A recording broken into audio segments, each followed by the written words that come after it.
Nej, det är ingen bil.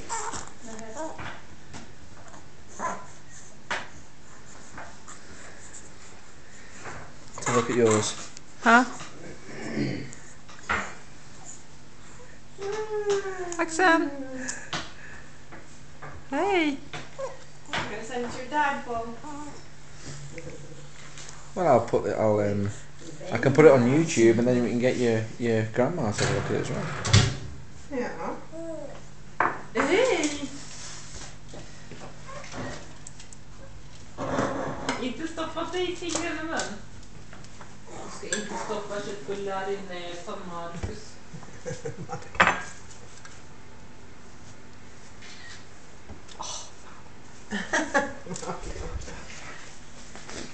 Du ska inte stoppa köttbullar inne som Marcus. Notera någon någonstans. Nej. Inte? Det är svenskt. Ja, det. Axel. Hej.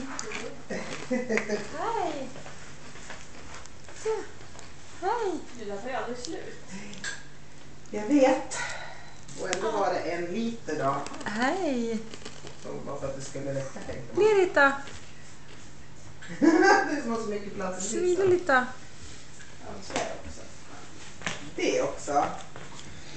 You can't save any of this saffron because you don't have space. There's no space in the oven anymore. A freezer. What for? Mamma, du har ju rum. Ja.